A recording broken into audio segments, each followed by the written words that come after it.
welcome to Should I Buy This Game? My name is Christine and the holidays are coming.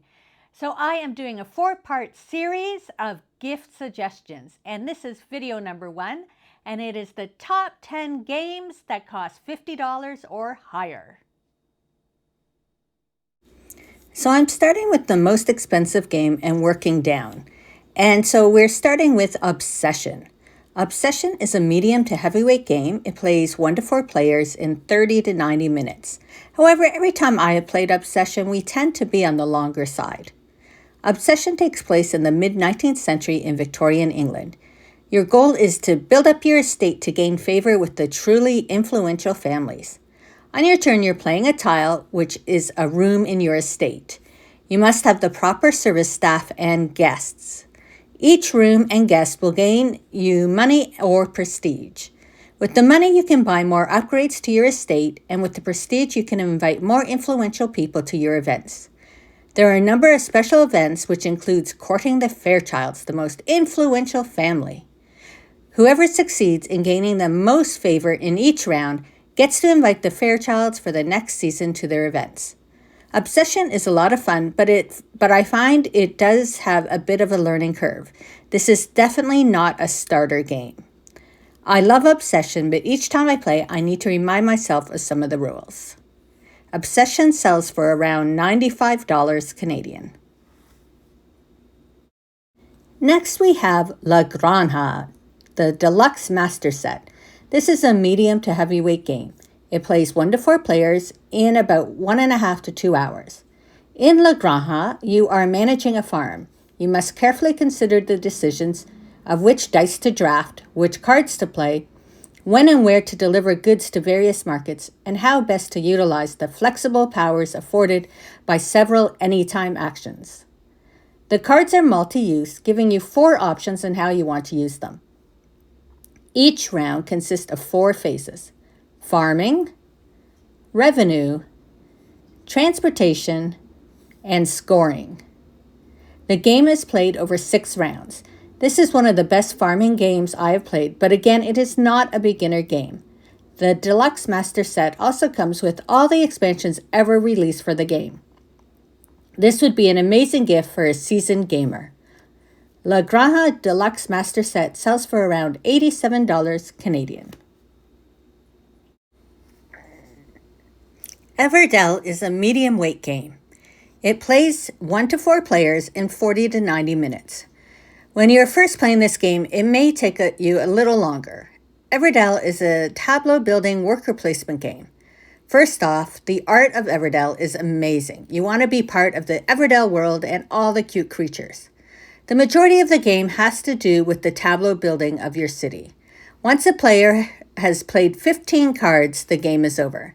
Many of the cards allow you to do combo actions once you have your foundation. Although this is a medium weight game, it can still be a good game for a new gamer. Everdell was one of our first games we played, and we went all in and bought the collector's edition. There are a number of expansions for Everdell, but in my opinion, New Leaf is the best expansion available. The base game of Everdell sells for around $85. Arc Nova is a medium to heavyweight game. It plays 1 to 4 players in 1.5 to 2.5 hours. In Arc Nova, you are building enclosures in your zoo to place animals into. You are working with associations to gain points and benefits either during the game or at the end of the game. And you are supporting conservations to gain the conservation points. Your moves during the game are based on 5 types of cards, and depending on where they are placed when activated, will depend how powerful your gameplay will be. I love Arc Nova. It is one of my favorite games to play, but I don't get the chance to play it often. It is amazing, but you do need the time and energy to play it. This is not a beginner game, so if you're buying it as a gift, it is best for someone who has been playing games and really enjoys spending the time playing an amazing game. Arc Nova sells for around $70. Here we have Life of the Amazonia, and this is a medium weight game. It plays 1 to 4 players in 1 to 2.5 hours, depending on the number of people playing. There are many layers to Life of the Amazonia. You need to build up your bag with a variety of tokens so you can gather tiles and place your animals onto to score points. I love the puzzle and strategy in Life of the Amazonia. Although this isn't a starter game, I think someone who understands the game could teach a new gamer how to play. I love playing this game solo as well as with competitors. Life of the Amazonia sells for around $67. Grand Austria Hotel is a medium weight game. It plays 1 to 4 players in 1 to 2 hours. In Grand Austria Hotel, you're inviting guests to your hotel cafe, feeding them, and checking them into your hotel. To start the game, a number of dice are rolled and then placed on the corresponding actions from 1 to 6. The dice dictate the actions you can take that round. Each person takes 1 dice of their choice at a time and performs the action. For example, if there are 3 dice on the food action, you take 1 dice and you can get 3 food items. Every round, each player ends up choosing 2 dice. Your goal is to serve your guests and get them checked in to earn the most points. My whole family loves Grand Austria Hotel, and it sells for around $66. Wild Garden is a medium weight game. It plays 1 to 4 players in 1.5 to 2 hours.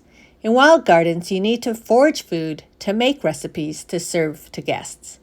But you need to be a little more strategic than how it sounds. Each guest can give you a benefit either when served, when you discard the card, or at the end of the game. Some guests add more jars to your board, allowing you to move quicker along the jar track. And everything earns you points. Although this is a medium weight game, I think new gamers would catch on quickly to this game. It also has an amazing solo scenario book. Wild Garden sells for around $66 Canadian.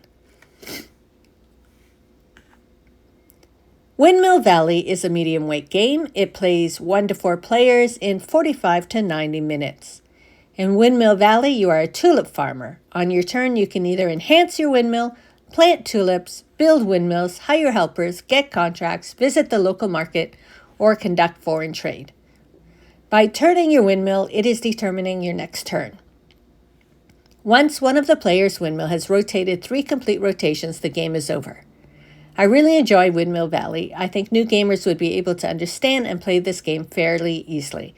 Windmill Valley sells for around $63 Canadian. Here we have Wormspan. This is a medium weight game, and it plays 1 to 5 players in 90 minutes. In Wormspan, you are digging out caves to entice dragons to come and live in them. You can explore the caves for valuable resources. This is basically an updated version of Wingspan.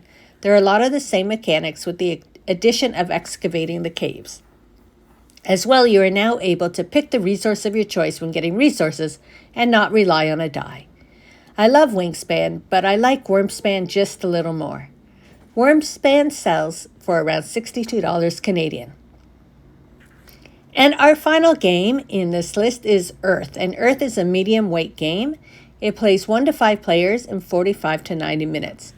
Earth is a tableau building game, and on your turn you can choose from a variety of actions such as planting a card, collecting soil, getting sprouts, and planting trees.